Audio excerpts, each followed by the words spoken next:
खुलुमबाय बे समाव बडलेण्ड इंखं टेलिभिजननि स्टुडिअ आं मिथिका नार्जारी दिनै मोनाबिलिनि गाहाय रादाबफोराव दङ। फि सैनाथनो 19थि बड'फा इउएन ब्रह्म सुबुंथिनि फायखि बान्था। मिया परिषदनि आफादगिरि आरो गाहाय नेहाथारिजों लोगोसे साथाम हमबाय। मिया मिउजियाम बेखेवग्रा महर आली आरो आब्दुल बाटेन शेखआ जिहादीजों सोमोन्दो दङ। बकाकादाव फिसाया बिसिखौ पेट्रल लुनानै सावदों। लासित बरफुकननि बागै इयुन जोलैनो मिथिहोनायनि थाखाय पर्टेल आरो एप बेखेवबाय। बरमा बाथौ आश्रम गोजौ फरायसालिया साननैनि मेहेर गोनां हाबाफारिजों रुफाथि फोरबो फालिथाय खुंफुंदों। बाक्सानि बागमारायाव एपिएस मोननो हानाय बारदि बर'खौ एबसुआ बरायदों। दानिया फै आबुं रादाबाव।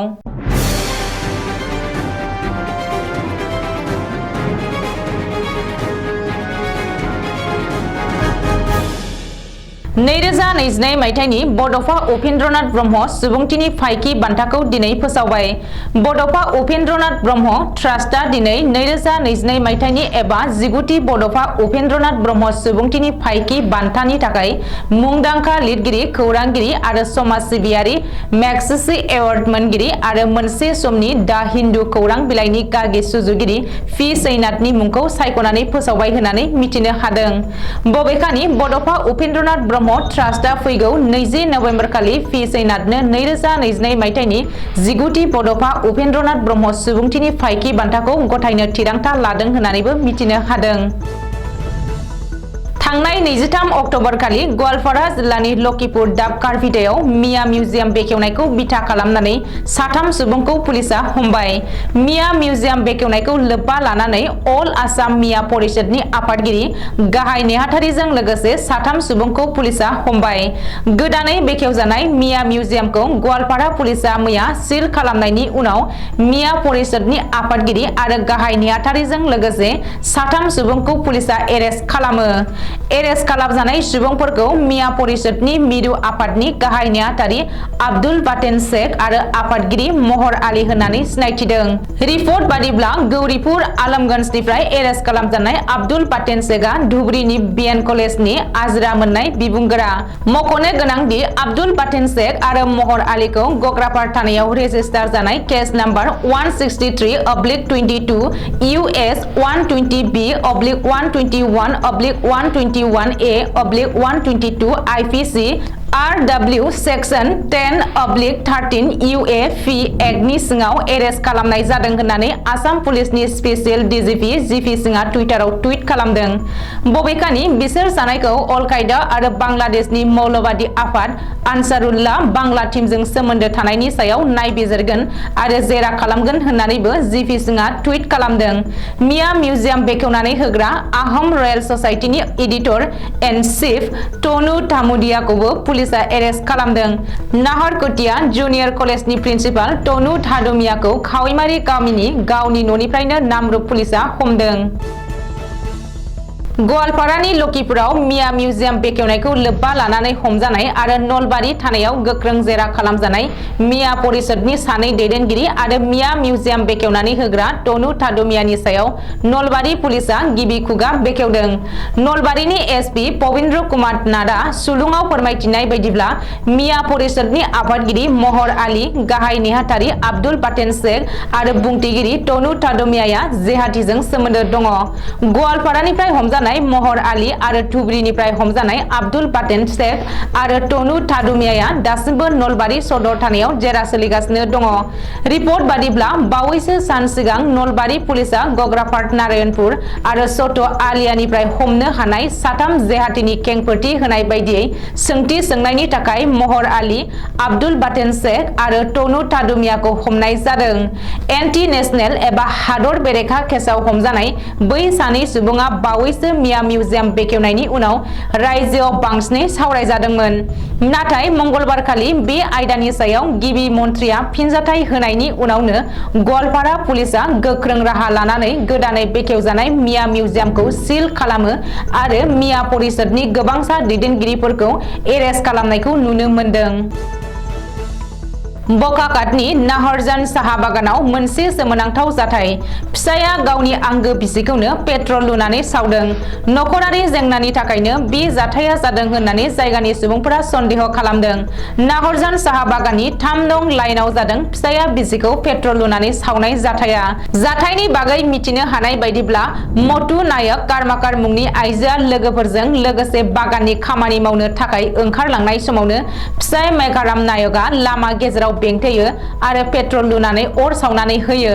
बे जाथायाव खावसे बाहागो देहायानो अर खामजानाय मटु कार्माकारखौ जायगानि सुबुंफोरा बोखांनानै बकाकाट देहा फाहामसालियाव थिसननाय जादोंमोन नाथाय उननि समाव गोजौ फाहामथायनि थाखाय जरहाट मेडिकेल कलेज आरो हस्पिटालाव दैथायहरो ओरैहाय बे जाथायनि उनाव जायगानि माखासे खुद्रिनाय रायजोफोरा मेघाराम नारायणखौबो गाज्रि बुग्लियो आरो बे जाथायनि बागै खौरां मोननानै बकाकाट पुलिसआ जाथायसालियाव थांनानै मेघाराम नायकखौ बोखांहोयो आरो देहा फाहामसालियाव थिसनो लासित बरफुकननि बागै आरो बिनि मावना गालांनाय आरो बावसोमनायनि बागै इयुन जोलैफोरनो मिथिहोनायनि नोजोर आरो थांखिजों आसाम सरकारा एप आरो पर्टेल बेखेवबाय लासित बरफुकननि मुङावनो बानायदों बे एप आरो पर्टेलखौ जायखौ दिनै गिबि मन्त्रि डक्टर हिमन्त बिश्व शर्माया बेखेवबाय बे हाबाफारियाव गिबि मन्त्रि डक्टर शर्माया बुंदों दि फैगौ 24 नभेम्बर खालि आसामारिफोरा लासित दिवस फालिगोन बे दिवसआ देग्लाय माइल खुन्थिया जागोन 400 बोसोरनि बै जोनोम जयन्ती फालिनायखौ कलाक्षेत्रआव जागायदोंमोन आरो बे हाबाफारिखौ बारग' हादरगिरि रामनाथ कोविंदआ बेखेवनानै होदोंमोन रिपर्ट बायदिब्ला लासित बरफुकननि सायाव गोसोनि साननाय हनायफोरखौ फोरमायथिनो थाखाय बे एपआव बयबो गावबा गावनि सानस्रिखौ लिरनो हागोन आसाम आरो भारतजों लोगोसे गुबुन हादरारि सुबुंफोराबो गावबा गावनि सानस्रिखौ फोरमायथिनो हागोन बबेखानि फैगौ 19 नभेम्बर खालि लासित बरफुकननि सायाव फरायसालि फरायसालिमा आरो मुलुगसोलोंसालिफोराव रनसाय लिरनाय बादायलायनाय खुंगोन रनसायखौ जिल्ला खुंगिरिफोरा होनाय प्रि फर्मेटआव लिरनो हागोन आरो जिल्लायारि थाखोआव रनसाय लिरनाय बादायलायनायखौ सायख'नाय जागोन होननानै मिथिनो हादों मख'नो गोनां दि लासित बरफुकननि सायाव बिजाब लिरनायनि खामानिया जागायबाय गाहाय मन्त्रि मोदीआ बे बिजाबखौ लासित बरफुकननि जयन्ती सानखालि बेखेवगोन लासित बरफुकननि सायाव बानायनाय सावथुननि खामानियाबो जागायबाय बे सावथुनखौ 23 नभेम्बर खालि नखर मन्त्रि अमित शाहआ बेखेवगोन उननि समाव बे सावथुनखौ नेशनेल आरो इन्टारनेशनेलफोराव दिन्थिनाय जागोन बेनि अनगायैबो 23 आरो 24 नभेम्बर खालि हादरारि थाखोआव सावरायनाय जागोन जेराव गाहाय मन्त्रि आरो नखर मन्त्रिया बाहागो लागोन होननानै गिबि मन्त्रि डक्टर हिमन्त बिश्व शर्माया बुंदों बाक्सा जिल्लानि सिङाव थानाय बरमा बाथौ आश्रम गोजौ फरायसालिया देग्लाय बोसोराव रुपाथि फोरबो फालिथाय खुंफुंदों बरमा हालामनि सानैसो गोसो गुदुं सांग्रां समाज सिबियारिनि नाजानायाव बर' बिजोंनि फरायसाफोरखौ गुन गोनां सोलोंथाइ होनायनि थांखिजों बरमा बियाब बाथौ गौथुमनि जोहै बरमा गुदि बर' थुनलाइ आफाद बरमा दख'रा बर' फरायसा आफाद आरो बरमा दख'रा बर' आइजो अनसाय आफादनि खौसेयै 1998 इं मायथाइयावनो गायसनजानाय बरमा बाथौ आश्रम गोजौ फरायसालिया देग्लाय बोसोराव 25 बोसोराव आगान होनाय लेखा सोलिफु अक्ट'बर दाननि 26 आरो 27 इं खालाराव साननैनि मेहेर गोनां हाबाफारिजों रुपाथि फोरबो फालिथायखौ खुंफुंदों बे फालिथायनि हाबाफारि बायदियै गिबि साननि फुंनि 8 रिंगायाव गाहाय हाब्लांखौ बेखेवनानै होयो बिद्यासागर रामसियारिया बेजों लोगोसे 9 रिंगायाव रुपाथि फोरबो फालिथायनि फिरफिला बिरहोनाय 9:30 रिंगायाव उमेश मोसाहारिया गोसोखां रबिराम बर' गाहाय जौसांखौ बेखेवनाय आरो 11:30 रिंगायाव बारग' फरायसाफोरनि सावराय मेल आरो बिसम्बि बेखेवनाय आरो बे बिसम्बिखौ बेखेवनानै होयो भबेन देउरि फरायसालि नायदिंगिरि बाक्सा जिल्ला बेंखन मसलपुर हाबाफारि बायदियै गाबोन थामहिनबा 27 अक्ट'बराव फुंनि 7 रिंगायाव बिफां फुलि गायनाय 9 रिंगायाव गोजोन हारिमु दिन्थिफुंनाय हानजा सुरनाय आरो सानजौफुनि 12 रिंगायाव गेवलां मेल 62 नं बरमा बियाबनि एमएलए भुबेन बर'नि मेल सामलायनाय बे गेवलां मेलाव गाहाय आलासि महरै बाहागो लाफैगोन आसाम आयेन आफादनि बुंथिगिरि बिश्वजित दैमारिया लोगोसेनो गेवलां मेल बेखेवगिरि आलासि महरै बाहागो लाफैगोन BKWACनि लेङाइ गाहाय मावफुं सोद्रोमा रमिय पि नार्जारि जर'खा आलासि महरै BTCनि आयेन आफादनि बुंथिगिरि खाथिराम बर'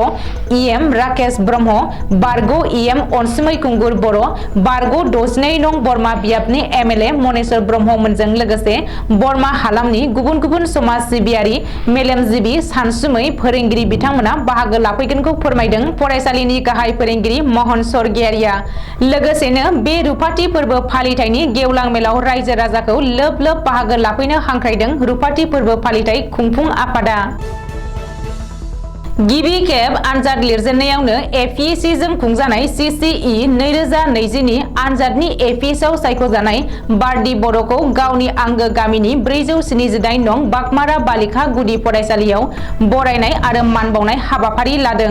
आरो लोगोसेनो रुपुहि दख'रा दुलाराय बर' फरायसा आफादनि बानजायनायाव रुपुहि गोजौसिन गेजेरारि फरायसालियाव फरायसा फरायसुलिफोरजों जयै लोगो हमलायनानै सावरायलायनाय हाबाफारि लानाय जादों। गावनि गोख्रों नाजानायनि गेजेरजों गिबि खेब आनजाद लिरजेननायावनो एपिएससि जों खुंजानाय CCE 2020 आनजादजों एपिएसआव सायख'जानाय बारदि बर'खौ रुपुहि दख'रा दुलाराय बर' फरायसा आफादनि आफादगिरि जतिन गयारिनि मासि दैदेननाय बराय मेलाव गाहाय आलासि महरै बाहागो लादों। गावनि गोख्रों नाजानायनि गेजेरजों गिबि खेब आनजाद लिरजेननायावनो एपिएससि जों खुंजानाय CCE 2020 नि आनजादनि एपिएसआव सायख'जानाय बारदि बर'आ सासे मुलुगनाङारि थाखोनि टेबुल टेनिस गेलेगिरिबो। बिथां बारदि बर'आ गावनि जिउआव माबोरै गेलेमु गेलेनायजों लोगोसे फरायनायखौबो जयै लांफानानै जाफुंसार जानो हादों बिनि सायाव फरायसाफोरनो गुवारै फोरमायनानै होलाङो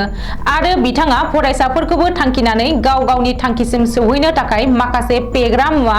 ड्राग्स जौ जुवानिफ्राय जानगाराव थानायजों लोगोसे गोबारै नाजानो थाखाय थुलुंगा होयो। लोगोसे दिनैनि हाबाफारियाव बाहागो लाबावदों बारदि बर'नि जोनोमगिरि बिफा बिश्वनाथ बर', अनसुलि बिमा सुसि बर' आरो बिनानाव लुसि बर', रुपुहि गोजौसिन गेजेरारि फरायसालिनि गोरायुं हरेन केरकाटारि, बाथौ आश्रम गोजौ फरायसालिनि सामलायथ' गाहाय फोरोंगिरि जयन्त बसुमतारी आरो बिथांजों लोगोसे बाक्सा जिल्ला दुलाराय बर' फरायसा आफादनि आफादगिरि उमेश दैमारि, गाहाय नेहाथारि नन्देस्वर बर', सोलोंथाइ नेहाथारि नितु कुमार ब्रह्म आरो नेहाथारि भरत बर', रुपुहि गुदि बर' थुनलाइ आफादनि आफादगिरि दिनेश बसुमतारी, गाहाय नेहाथारि दैमालु केरकाटारि, रुपुहि दख'रा दुलाराय बर' फरायसा आफादनि आफादगिरि जतिन गयारिजों लोगोसे नेहाथारि कनक दैमारि आरो सोलोंथाइ नेहाथारि उदय बर', रुपुहि PCDCनि मासिगिरि हेमन्त बसुमतारी, राबां दख'रा दुलाराय बर' फरायसा आफादनि आफादगिरि धनजित बर'जों लोगोसे गाहाय नेहाथारि कामेश्वर उजिर, सालबारि दख'रा दुलाराय बर' फरायसा आफादनि नेहाथारि दिदोम गयारि बिथांमोनजों लोगोसे ओनसोलनि मेलेमजिबि बिथांमोनाबो बे हाबाफारियाव बाहागो लाफैदों। दिनै मोनाबिलिनि रादाबा एसेनोसै। गोजोन्थों।